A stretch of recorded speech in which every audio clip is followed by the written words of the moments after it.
কিন্তু এখানে আরেকজনও খুব বিশেষ ব্যক্তি বসে আছেন, তিনি হচ্ছেন আমাদের শচীকুমার প্রভু। শচীকুমার প্রভুকে প্রণাম। প্রভু আমাদের জ্যেষ্ঠ গুরুভ্রাতা, অনেক ভালোবাসা দেন, স্নেহ দেন সবাইকে দেখে, এবং মহারাজের দর্শন করে খুব পবিত্র লাগছে আজকে আমার। এবং বিশেষত আজ নিত্যানন্দ প্রভুর আবির্ভাব একাচক্রায় আজকে অনেক বড় অনুষ্ঠান, গত 5 দিন ধরে চলছে, আরও 3 দিন চলবে। তো আমি 2-3টে জিনিস বলতে চাই। প্রথমত হচ্ছে যে নিত্যানন্দ প্রভু হচ্ছেন শ্রী চৈতন্য মহাপ্রভুর অভিন্ন আত্মা। ভগবান ভগবদ্গীতাতে বলছেন, সর্বধর্মং পরিত্যাজ্য মামেকম শরণং ব্রজ অহং ত্বং সর্ব পাপেভ্যো, তারপরে মোক্ষই স্বামী মাসুচ। সর্বধর্মং পরিত্যাজ্যটা কি, সেটা ভগবানের দেখানোর সময় হয়নি, বা তিনি দেখাননি কৃষ্ণ। সেই জন্য শিল প্রভুপাদ তার শ্রীমদ্ ভাগবতমের মুখবন্ধে বলছেন যে কৃষ্ণ নিজে আবার এলেন আপনি আচরে বিধি জীবেরে শেখাবার জন্যে, যে ভক্তি কি, সর্বধর্মং পরিত্যাজ্যটা কি। সেই জন্যে শ্রী চৈতন্য মহাপ্রভু রূপে তিনি এলেন। কাঞ্চন সদৃশ্য দেহ অরুণ বসন, শ্বেত কম্প পুলকাশ্রু তাহাতে ভূষণ। তো মহাপ্রভু অবতীর্ণ হলেন, এবং মহাপ্রভু যখন আসেন, মহাপ্রভু একা আসেন না, মহাপ্রভু তার পার্শ্বদেরকে নিয়ে আসেন। তো মহাপ্রভুর সম্পর্কে ভক্তিনাথ ঠাকুর বলছেন, শ্রীকৃষ্ণ চৈতন্য প্রভু জীবে দয়া করি, সপার্ষদ শ্রীয় ধাম সহ অবতরী, অত্যন্ত দুর্লভ প্রেম করিবারে দান, শিখায় শরণাগতি ভকতের প্রাণ। তো মহাপ্রভুর সঙ্গে নিত্যানন্দ প্রভু এলেন। তো আমরা অনেকে ভাবতে পারি যে আমরা অনেক দিন ধরে ভক্তি করছি, আমরা নিশ্চয়ই অনেক কিছু করছি, কিন্তু ভক্তিটা কি সেটা তিনি তার পার্শ্বদের মাধ্যমে আমাদেরকে বোঝালেন। মহাপ্রভু এবং নিত্যানন্দ প্রভুর উপরে 3টি গ্রন্থ আছে, চৈতন্য চরিতামৃত, চৈতন্য ভাগবত এবং চৈতন্য মঙ্গল। এবং চৈতন্য ভাগবত যেটা, সেখানে নিত্যানন্দ প্রভু সম্পর্কে খুব সুন্দর বলা হচ্ছে। নিত্যানন্দ প্রভু সম্পর্কে কি বলা হচ্ছে, তো 2টো জিনিস আলোচনা করব, যে ভক্তিপথে যেটা আমাদেরকে সাহায্য করতে পারে, বা আমার খুব হৃদয়ে লাগে এই 2টো জিনিস নিত্যানন্দ প্রভু সম্পর্কে। ওনার গুণের বর্ণনা করতে গেলে তো এত গুণের বর্ণনা হবে যে দিন রাত কাবার হয়ে যাবে। তো প্রথম যেটা, সেটা হচ্ছে নিত্যানন্দ প্রভু তার যখন বাল্য সখাদের সঙ্গে লীলা করছিলেন, তিনি সবসময় কৃষ্ণলীলা এবং রামলীলা তিনি বাচ্চাদের সঙ্গে খেলতেন। তো সেখানে বৃন্দাবন দাস ঠাকুর একটা খুব সুন্দর কথা বলছেন। তিনি বলছেন, তার ব্যাখ্যা করলে হয় যে সবসময় তিনি কৃষ্ণলীলা এবং কৃষ্ণকে মনে করাবার জন্য বাচ্চাদেরকে সঙ্গে রাখতেন, সেই লীলাগুলোই তিনি প্রকট করতেন। তো আমরা যদি দেখি, স্মর্তব্য সততম বিষ্ণু বিস্মর্তব্য না কদা অনুচিত, কখনো ভগবানকে ভুললে চলবে না। আমরা কষ্ট পাই কেন? কেন কষ্ট পাই? কৃষ্ণ ভুলি জীব অনাদি বহির্মুখ, অতএ মায়াতারে দেয় সংসার দুঃখ। কৃষ্ণ ভুলি জীব ভগবাঞ্ছা করে, নিকটস্থ মায়াতারে ঝাপটিয়া ধরে। তো নিত্যানন্দ প্রভু নিজের মাধ্যমে দেখালেন যে কিভাবে সব সময় কৃষ্ণকে স্মরণ করা উচিত। অনেক সময় আমাদের মনে হয় মন্দিরে যেতে ভালো লাগে, সেন্টারে যেতে ভালো লাগে, কিন্তু ভালো লাগার জন্য ভক্তি করলে হবে না। অনেকে ভালো লাগে না, নিত্যানন্দ ত্রয়োদশী আসছে, একদিন খুব মজা হবে, কিন্তু মজা করার জন্যে ভক্তি করে লাভ নেই। ভক্তি মানে কি, নিত্যানন্দ প্রভু নিজে দেখাচ্ছেন সবসময় কৃষ্ণকে মনে রাখতে হবে। যখন কৃষ্ণকে সবসময় মনে রাখবো, তখন আমাদের আর দুঃখ হবে না। সেটা হচ্ছে প্রথম জিনিস। দ্বিতীয় জিনিসটি, সেটা হচ্ছে নিত্যানন্দ প্রভু তার আচরণের মাধ্যমে আমাদেরকে দেখালেন, যখন মহাপ্রভু 24 বছর মায়াপুর নবদ্বীপে থাকলেন এবং 24 বছর জগন্নাথপুরীতে থাকলেন সন্ন্যাস নেবার পর। এই 24 বছর যে তিনি থাকলেন জগন্নাথপুরীতে, তার মধ্যে 18 বছর ছিলেন পুরীতে, আর 6 বছর গমনাগমন করলেন বৃন্দাবনের লুপ্তধাম উদ্ধার এবং দাক্ষিণাত্য বিজয় করা। সেই সময় মহাপ্রভুর সব লীলায়, অর্থাৎ কি বলে নবদ্বীপ লীলা, মায়াপুর লীলায়, এবং কিছু বছর তিনি যখন ছিলেন জগন্নাথপুরীতে, সেই লীলাতেও কিন্তু নিত্যানন্দ প্রভু সবসময় ছিলেন। প্রভুপাদ বলছেন যে কৃষ্ণ আর বলরামের মধ্যে কোনো অন্তর নেই, শুধু রং ছাড়া। ঠিক সেরকমভাবে এই গৌরাঙ্গ মহাপ্রভু নিত্যানন্দ প্রভু হচ্ছেন ব্রজেন্দ্র নন্দন, যেই শচীসুত হলো সেই বলরাম হইল নিতাই। কিন্তু যখন নিত্যানন্দ প্রভু জগন্নাথপুরীতে গেলেন কিছু বছর পর, মহাপ্রভু একদিন ওনাকে ডাকলেন এবং ডেকে কি বলছেন, তো এখানে খুব সুন্দরভাবে চৈতন্য চরিতামৃতে বলা হচ্ছে, চৈতন্য চরিতামৃত পঞ্চদশ পরিচ্ছদ মধ্যলীলা শ্লোক নম্বর 41 থেকে মহাপ্রভুকে মহাপ্রভু সব আচার্যদেরকে এবং ভক্তদেরকে আদেশ দিচ্ছেন, সবাই একটু মন দিয়ে শুনুন, যদি জেগে থাকতে পারেন আরও ভালো হয়। হরে কৃষ্ণ। তো এখানে তিনি বলছেন, আচার্যরে আজ্ঞা দিল করিয়া সম্মান, অচণ্ডাল আদি কৃষ্ণ ভক্তি দিয়দান। তিনি আচার্য অদ্বৈত আচার্যকে ডেকে বললেন সবাইকে কৃষ্ণ প্রেম দেওয়ার জন্যে। তো ওনাকে দেবার পর তিনি নিত্যানন্দ প্রভুকে বলছেন, সবাই মন দিয়ে শুনুন, নিত্যানন্দে আজ্ঞা দিল যাহাও গৌড় দেশে, অনর্গল প্রেম ভক্তি করিও প্রকাশে। রামদাস গদাধর আদি কত জনে, তোমার সহায় লাগি দিনু তোমার সনে। মধ্যে মধ্যে আমি তোমার নিকটে যাইব, অলক্ষিতে রহিতমান নৃত্য দেখিব। তো মহাপ্রভু নিত্যানন্দ প্রভুকে বললেন তুমি বাংলায় ফিরে যাও। এবার চিন্তা করুন, যদি এরকম কোনো পরিস্থিতি হয় যে আপনি একদিন একজনের সঙ্গে গুরুদেবের সঙ্গে রয়েছেন, আপনার খুব ভালো লাগছে, ভাবুন লক্ষ্মী গোবিন্দ প্রভু আপনাকে একদিন বলল, এই শোনো তুমি এখন বাঁকুড়ায় চলে যাও, তোমাকে আর কলকাতায় থাকতে হবে না, ওখানে গিয়ে প্রচার করবে তুমি। কেমন লাগবে? প্রভু আমি কি দোষ করেছি? না, যাব না, চলবে না, চলবে না, আমাদের দাবি মানতে হবে, আমাকে কলকাতায় রাখতে হবে। তা আমাদের মনে এরকম আসে, আমরা ভাবি যে কেন যাবার কি দরকার আছে। প্রভুপাদ দিল্লি থেকে হরিদ্বার যাচ্ছিলেন ট্রেনে, তো একজন লাইফ মেম্বার উঠেছেন, যে লাইফ মেম্বার ছিল প্রভুপাদের সঙ্গে কথা বলতে বলতে প্রভুপাদ জানতে পারলেন যে ওনার অনেক জমি জায়গা আছে। তখন প্রভুপাদকে সে লাইফ মেম্বার বলছেন, আপনি যদি চান আমার এখানে একটা পরের স্টেশনে আমি নামবো, সেখানে একটা বড় জমি আছে আমার, আপনি চাইলে ওখানে সেন্টার খুলতে পারেন না। প্রভুপাদ তার পাশে একজন শিষ্য বসেছিল, তাকে বললেন তুমি ওনার সঙ্গে নেমে যাও আর এখানে একটা সেন্টার খোলো। আর সেই ভক্ত নেমেও গেলেন এবং সেন্টার খোলার চেষ্টা করতে ওখানে নেমে গেলেন।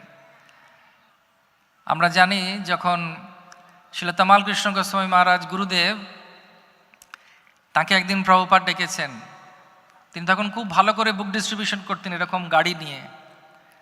তো তাকে যখন ডেকেছেন তিনি সবাই গেছেন, কিন্তু এত ভালো প্রচার করতেন গাড়িতে করে বুক ডিস্ট্রিবিউশন বা গ্রন্থ বিতরণ, মন্দির খালি হয়ে যাচ্ছিল, সব ব্রহ্মচারীরা বাসে বাসে করে গ্রন্থ বিতরণ করছিল। তো এমতো অবস্থায় প্রভুপাদ ডেকেছেন ওনাকে, ডেকে বলছেন তুমি চায়নায় যাও। তো চায়নায় তখন খুব অসুবিধে, তো চায়নায় গিয়ে ইসকনের প্রচার করো। তখন তামাল কৃষ্ণ গোস্বামী মহারাজ গুরুদেব বলছেন যে আমি এখানে তো প্রচার শুরু করেছি, একটু ফলও পাচ্ছি, তা প্রভুপাদ আপনি কি চান? বলছে আমি চাই তুমি চায়নায় চলে যাও। তো আমরা অনেক সময় ভাবি ভক্তি মানে খুব ভালো, হ্যাঁ ভালো, ভক্তি মানে খুব আনন্দ, হ্যাঁ আনন্দ, এই নাচবো, ঘুরবো, বেড়াবো, যাত্রায় যাব, তিলক পরবো, কণ্ঠী পরবো। কিন্তু নিত্যানন্দ প্রভু দেখাচ্ছেন যে ভক্তি মানে কি।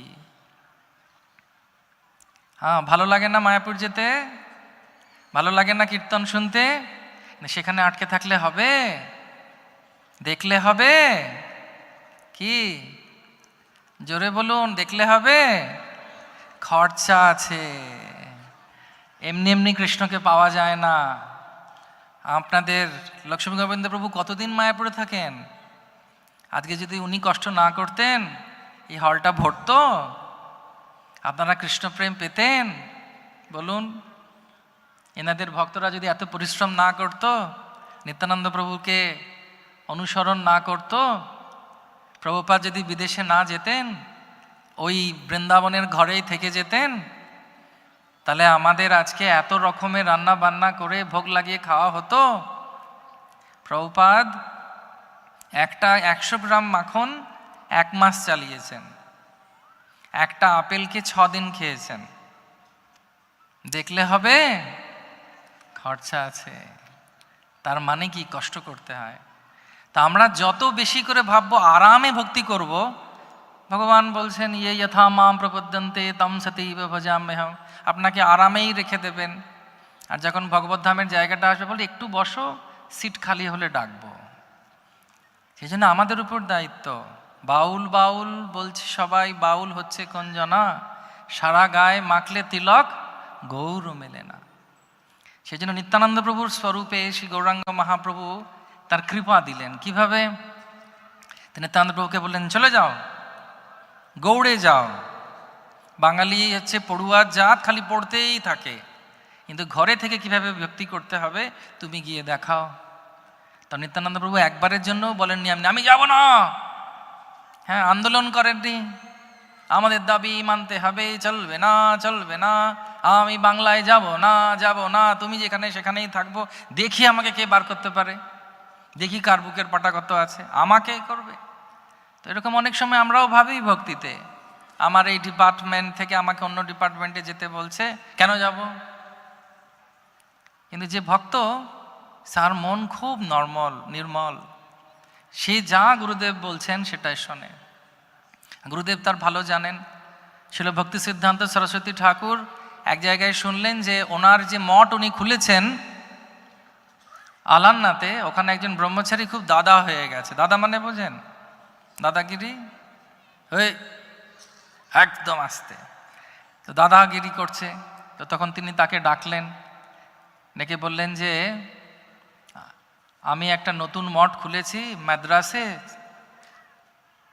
তুমি ওখানে চলে যাও। 2 মিনিটের ভেতরে তিনি তার পুঁটলি, তখন তো আর ট্রলি ছিল না, ব্যাগ ছিল না, পুটলিগুলো নিয়ে এসে গুরুদেবের কাছে প্রণাম করে বলছেন কখন যেতে হবে? তখন ভক্তিসিদ্ধান্ত ঠাকুর বলছেন তোমাকে যেতে হবে না, এখানেই থাকো। এটা হচ্ছে ভাব। ভক্তি সিদ্ধান্ত সরস্বতী ঠাকুরকে প্রভুপাদ বললেন উল্টো ডাঙ্গার ছাদে, যাও বিদেশে, তোমরা কবে প্রচার করবে? মহাপ্রভু বলেছেন সবাইকে। তা প্রভুপাদ অপেক্ষা করলেন, কিন্তু গেলেন। প্রভুপাদ গেলেন, কষ্ট করলেন, আজকে আমরা কেষ্টকে পাচ্ছি। কিন্তু তার মানে এই নয় যে আমরা সব কিছু ওনাদের উপর ছেড়ে দেব। আমাদেরকেও পরিশ্রম করতে হবে। আমাদেরকেও যদি সময় আসে, যদি আমাদেরকে লাগে সেবা লাগবে, হ্যাঁ আমি তৈরি। কারা কারা তৈরি সেবা দিতে? হ্যাঁ ব্যাস, দ্যাট ইজ। আর একটু হাত তুলুন দেখি। জয় নিতাই। এদিক থেকে আমি হাত দেখাবো, ওদিক থেকে জয় নিতাই বলা শুরু হবে, ওদিকে থামবে, ঠিক আছে? এদিক দিয়ে জয় নিতাই। না না হচ্ছে না, ওদিক দিয়ে ওদিক থেকে সব হবে, জয় নিতাই, তারপরে এটা, তারপরে এটা, এরকম। 1 মিনিট, রেডি?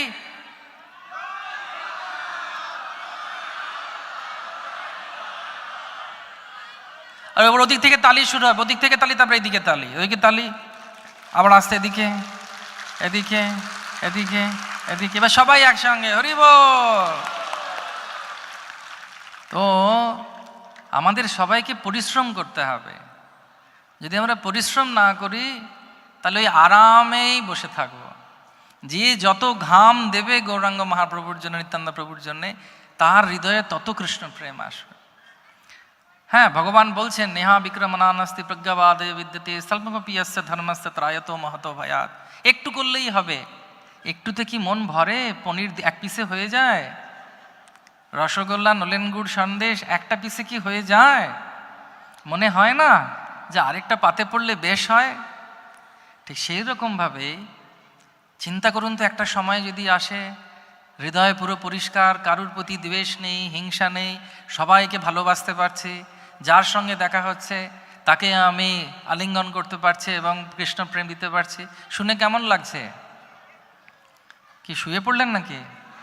আমি দেখতে পাচ্ছি না আপনাদের। সবাই একটু জোরে বলুন তো হরি বল। শুনে কেমন লাগছে? তো সেই জন্যে আমাদের দুটো জিনিস দরকার। একটা হচ্ছে সার্ভিস অ্যাটিটিউড, সেবা করার মনোবৃত্তি রাখা উচিত। আরটা হচ্ছে গ্র্যাটিটিউড। গ্র্যাটিটিউড মানে ধন্যবাদ দেওয়া উচিত, তারা এটা আমাদের জন্য আয়োজন করছে। ভক্তি কি বলে, গীতা কোর্স যদি না থাকতো, প্রভুপাদ যদি না থাকতেন, তাহলে কি আমরা পেতাম এত ভালোবাসা? আমরা জানি না লেকে কোথায় বসে থাকতাম, হরে কৃষ্ণ আর এগোচ্ছি না, বা ভিক্টোরিয়াতে বসে থাকতাম, সঙ্গে কে থাকতো জানি না। হ্যাঁ, ভিক্টোরিয়াকে বলে হচ্ছে যৌবনের উপদ্বীপ আর বার্ধক্যের বারাণসী। হরে কৃষ্ণ। তো সেই জন্য আমরা কোথায় বসে থাকতাম জানি না, কিন্তু আমরা এখন লেকে আছি। অনেকে আমাদের স্কুলে যখন পড়তাম বলতো, এই কোথায় গেছি, লেকে লেকে। কিন্তু এখন আমরা লেকে আছি, আমরা বলতে পারবো এখানে যে আমরা গীতা কোর্সের প্রোগ্রামে এসেছি। হরি বল। সেজন্য আমাদের কৃতজ্ঞতা রাখতে হবে। তা একটা ছোট্ট গল্প বলে শেষ করব, কৃতজ্ঞতা কাকে বলে। তা একটা নৌকাতে করে কিছু লোক যাচ্ছিল, ওখানে একটা পালোয়ান ছিল। তা একজন লোক খুব রোগা পাতলা, সেই পালোয়ানটাকে গিয়ে জিজ্ঞেস করছে, দাদা কটা বাজে?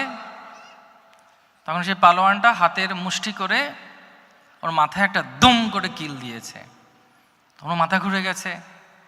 তো গিয়ে বলছে, মারলেন কেন? বলছে, এটা আমার নীতি বা নিয়ম, যার মাধ্যমে আমি তোমাকে বললাম 1টা বাজে। বোঝা গেছে?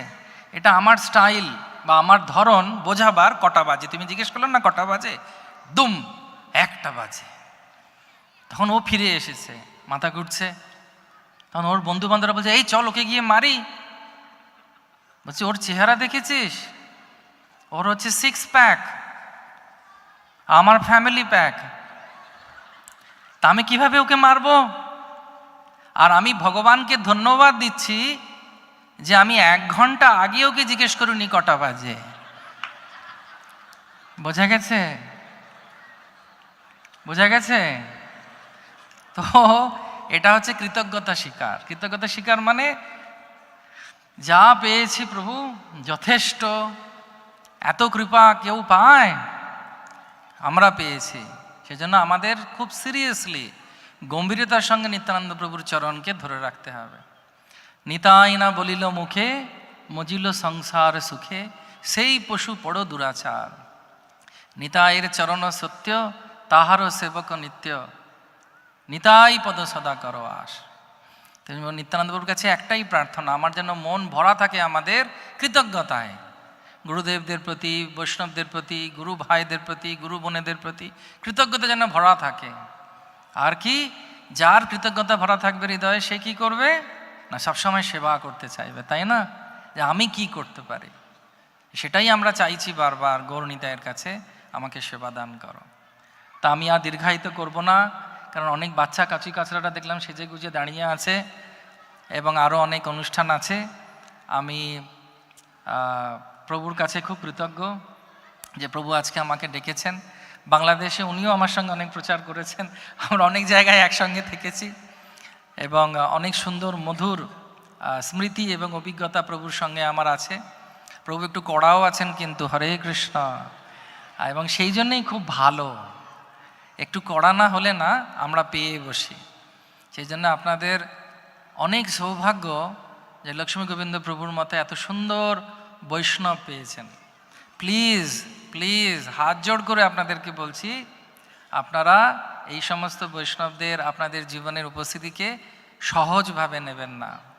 দাঁত থাকলে দাঁতের মর্যাদা দিন, তাহলে দেখবেন দাঁত যেরকম পরিষ্কার থাকবে, আমরাও যখন সহ সম্মান করি যে আমি যে কৃপা ভালোবাসা পেয়েছি, তখন গৌর নিতাই খুব খুশি হয়ে আমাদেরকেও প্রেম রতন ধন দেবেন। সেটি কি না, কৃষ্ণ প্রেম দেবেন।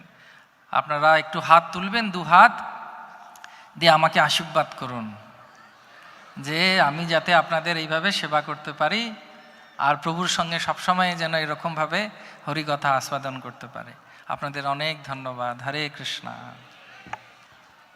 হরে কৃষ্ণ।